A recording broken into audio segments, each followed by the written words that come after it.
Sejarah Lembu Swana (Nandi).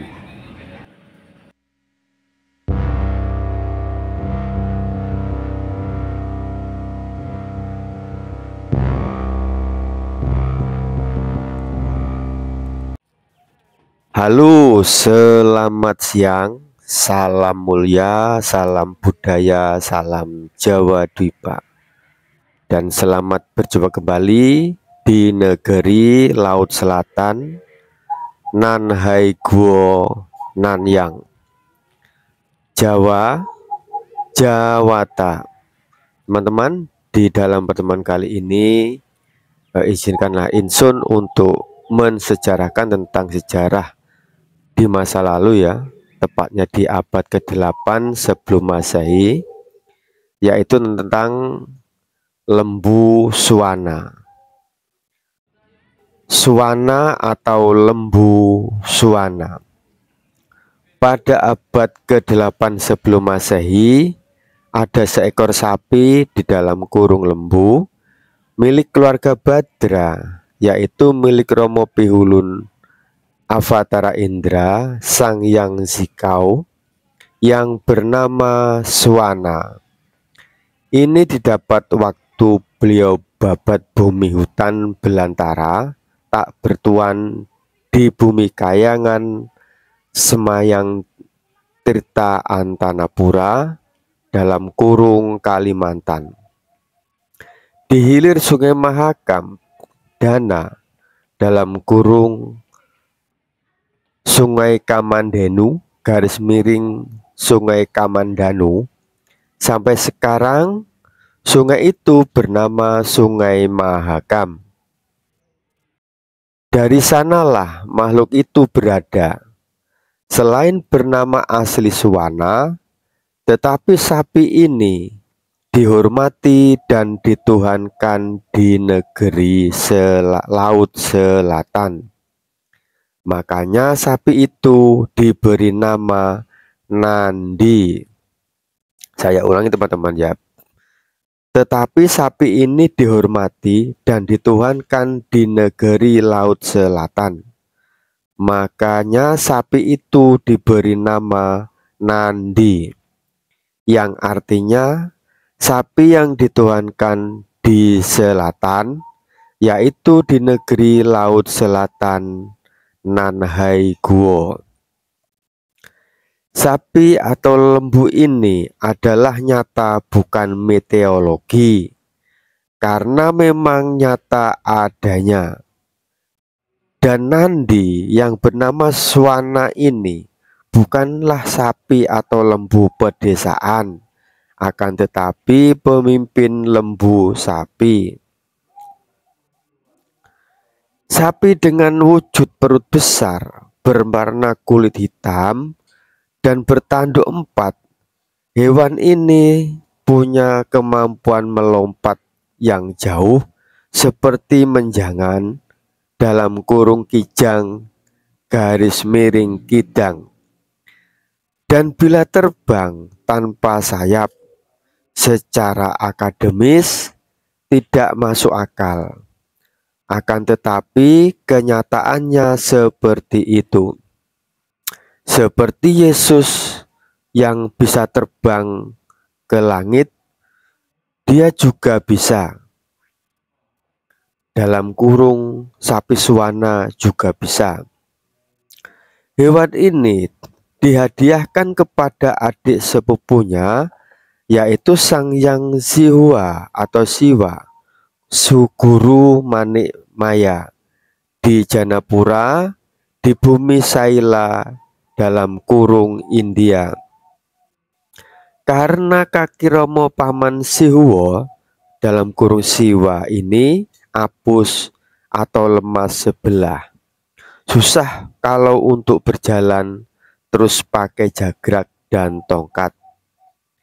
Akhirnya makhluk yang bernama Swana dalam kurung lembu Swana ini dikasihkan ke kahyangan Janapura untuk tunggangan Romo Paman Siwa dalam kurung Siwo. Bila mau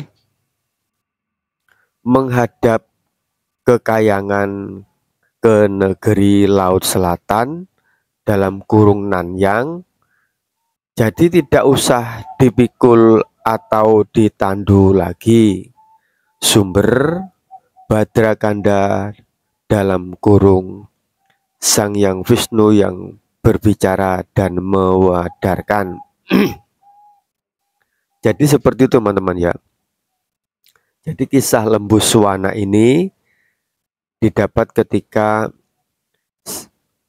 Sang Hyang Wisnu, Sang Hyang Romo Pihulun Avatara Indra ya, atau Sang Hyang Sikau, ketika membuat bumi Antanapura sekarang Kalimantan, itu mendapati seekor lembu yang kemudian setelah berhasil ditangkap, lembu itu bernama Lembu Suwana.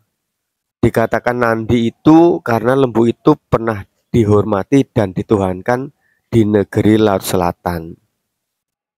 Karena Sang Hyang Sikau atau Romo Pihulu Indra itu kasihan kepada adik sepupunya yang bernama Sihua atau guru Manik Maya ya. Sang Hyang Siwa itu adalah adik sepupu Sang Hyang Sikau ya, atau Avatara Indra. Beliau adalah anak atau putra dari Sang Sisau. Sisau itu putra dari Sang Hyang Sikian. Jadi beliau adalah adik sepupu dari Romo Pihulun Indra, namun Sang Hyang Siwa ini kakinya abu sebelah. Karena itu kemana-mana beliau itu selalu pakai jagrak dan ditandu. Oleh karena Sang Hyang Sikau ini kasihan kepada adik sepupunya, maka Lembu Suwana ini dalam kurung Nandi ini dihadiahkan kepada beliau, karena Sang Hyang Siwa ini setiap tahun beliau selalu datang menghadap ke negeri Laut Selatan Nanhai Guo di Nanyang, kemudian dilanjutkan ke Kalinggaan di Istana Jeruk Pura setelah masa Sang Hyang Wisnu Badra. Karena itu untuk datang lagi ke negeri Laut Selatan atau Nanhai Guo ini yang biasanya ditandu dan memakai tongkat, setelah diberi hadiah Lembu Suwana atau Lembu Nandi ini, Sang Hyang Sikau naik Lembu Suwana atau Lembu Nandi ini untuk datang ke negeri Laut Selatan, biasanya dalam pemujaan lingga ya, atau setiap tahun hari tahun baru Jawa Dwipa itu.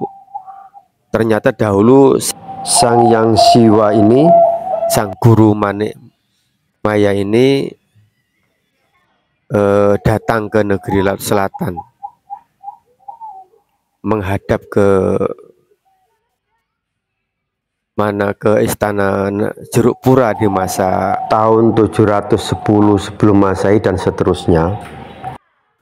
Jadi hanya itu teman-teman dan sedulur semua ya yang dapat Insun tangkap dari sejarah yang diudarkan oleh Sang Hyang Wisnu Badra di dalam kelahiran sebagai Kalki Avatara.